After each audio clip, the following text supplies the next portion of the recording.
आप सभी का स्वागत है। आज हम पाश्चात्य काव्य शास्त्र के अंतर्गत अरस्तु के विरेचन सिद्धांत को समझेंगे। अरस्तु का जो विरेचन सिद्धांत था उसे कैथारसिस के नाम से भी जाना जाता है और अरस्तु ने इसे प्रतिपादित किया। उनका मानना था कि कला और साहित्य के द्वारा जो हमारे दूषित मनोविकार होते हैं उनका उचित रूप से विरेचन होता है और सफल त्रासदी विरेचन द्वारा करुणा और त्रास के भावों को भी उद्भुत किया जा सकता है। उनका सामंजन किया जाता है और इस प्रकार आनंद की जो भूमिका होती है वो प्रस्तुत की जाती है। यहाँ पर अरस्तु विरेचन से भावात्मक विश्रांति ही नहीं बल्कि भावात्मक परिष्कार भी मानते हैं कि विरेचन से भावात्मक परिष्कार भी होता है और इस तरह अरस्तु ने कला और काव्य को प्रशंसनीय माना है। अरस्तु ने इस सिद्धांत के द्वारा कला और काव्य की महत्ता को भी प्रतिष्ठित किया और जो उनके गुरु प्लेटो थे, अरस्तु के जो गुरु थे प्लेटो, उन्होंने कवियों और कलाकारों को अपने आदर्श राज्य के बाहर रखने की भी सिफारिश की थी। उनका मानना था कि काव्य हमारी वासनाओं को पोषित करने और भड़काने में सहायक है, इसलिए निंदनीय है या त्याज्य है, किंतु इसका खंडन अरस्तु ने किया। विरेचन, जो कि यूनानी शब्द कैथारसिस का हिंदी रूपांतर है, तो यूनानी चिकित्सा शास्त्र का एक पारिभाषिक शब्द भी है और भारतीय चिकित्सा शास्त्र अर्थात आयुर्वेद का पारिभाषिक शब्द भी है विरेचन। इसका अर्थ है रोचक औषधि के द्वारा शारीरिक विकारों अर्थात उदर के विकारों की शुद्धि करना। स्वास्थ्य के लिए जिस प्रकार शारीरिक मल का निष्कासन शोधन आवश्यक है, ठीक उसी प्रकार ईर्ष्या, द्वेष, लोभ, मोह, क्रोध ये जो भाव होते हैं, मानसिक मलों का निष्कासन भी आवश्यक है या इनका शोधन भी आवश्यक है। तो अरस्तु ने कैथारसिस शब्द का लाक्षणिक जो प्रयोग किया कि मानव मन पर पड़ने वाली त्रासदी के प्रभाव का उद्घाटन करने के लिए किया गया। त्रासदी के प्रति प्लेटो की जो आपत्ति थी, वह त्रासदी मानव की वासनाओं का दमन करने के स्थान पर उनका पोषण और सिंचन करती है। वह उच्चतर तत्वों के बदले निम्नतर तत्वों को उभार कर आत्मा में अराजकता उत्पन्न करती है। तो यहाँ पर अरस्तु इसी बात को प्रस्तुत करते हैं और उनका मत है कि त्रासदी किसी गंभीर, स्वतः पूर्ण तथा निश्चित आयाम से युक्त कार्य को अनुकृति का नाम है। त्रासदी किसी गंभीर, स्वतः पूर्ण तथा निश्चित आयाम से युक्त कार्य की अनुकृति का नाम है, जिसके करुणा त्रास से जो उद्रेक होता है उसके द्वारा इन मनोविकारों का उचित विवेचन किया जाता है।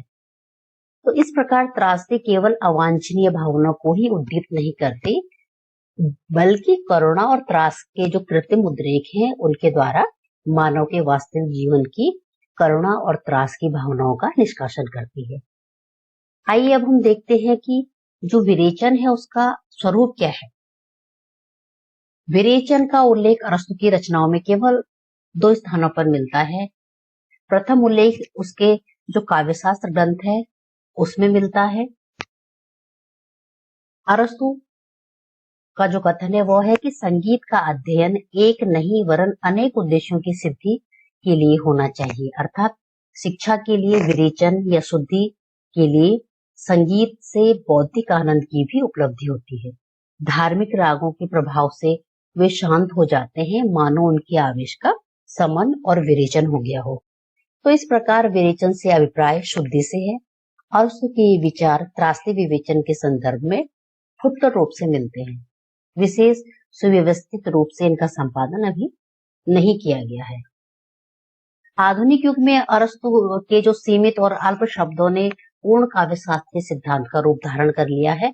अतः एक प्रश्न स्वाभाविक रूप से उठा कि करुणा और त्रास के जो उद्रेक होता है उसके रेचन से अरस्तु का मूलतः क्या अभिप्राय था। इस संदर्भ में अरस्तु के परवर्ती जो भी व्याख्याकार हुए हैं उन्होंने विरेचन के भिन्न भिन्न अर्थ और व्याख्याएं प्रस्तुत की हैं।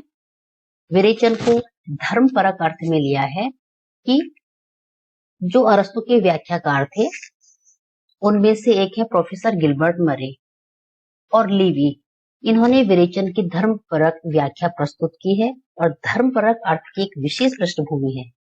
इसका संबंध धार्मिक उत्सवों से है। इनका मानना है कि बाह्य विकारों द्वारा आंतरिक विकारों की शांति का यह उपाय अरस्तु के समय में धार्मिक संस्थाओं में काफी प्रचलित था। उन्होंने इसका लाक्षणिक प्रयोग उसी के आधार पर किया है और विरेचन का अर्थ हुआ बाह्य उत्तेजना और अंत में उसके शमन द्वारा आत्मिक शुद्धि और शांति। आइए अब हम नीतिपरक अर्थ में विरेचन का अर्थ समझें। बार्नीज नामक जर्मन विद्वान ने विरेचन की जो नीतिपरक व्याख्या दी है, उनके अनुसार मानव मन अनेक मनोविकारों से आक्रांत रहता है, जिनमें करुणा, भय, मूलतः दुखद और मनोवेग है। त्रासदी रंगमंच पर अवास्तविक परिस्थितियों द्वारा इन्हें अतिरंजित रूप में प्रस्तुत किया जाता है। अतः विरेचन का जो नीतिपरक अर्थ हुआ वह है मनोविकारों के उत्तेजन के उपरांत उद्वेग का शमन और तजन्य मानसिक विषदता। वर्तमान मनोविज्ञान तथा मनोविश्लेषण शास्त्र भी इस अर्थ की पुष्टि करते हैं। मानसिक स्वास्थ्य की साधक होने के कारण यह पद्धति नैतिक मानी गई है। आइए अब हम कला परक अर्थ को समझें। गेटे और अंग्रेज जो स्वच्छंदतावादी कवि आलोचक रहे, उन्होंने विरेचन के कलापरक अर्थ को किस तरह प्रस्तुत किया। अरस्तु के प्रसिद्ध व्याख्याकार प्रोफेसर बूचर का भी मत है कि विरेचन केवल मनोविज्ञान अथवा निदान शास्त्र के एक तथ्य विशेष का वाचक न होकर एक कला सिद्धांत का अभिव्यंजक है। इस प्रकार त्रासदी का कर्तव्य कर्म केवल करुणा या त्रास के लिए अभिव्यक्ति का माध्यम प्रस्तुत करना ही नहीं, अपितु इन्हें एक सुनिश्चित कलात्मक परितोष प्रदान करना है। इस प्रकार आज हमने अरस्तु के विरेचन सिद्धांत को समझा।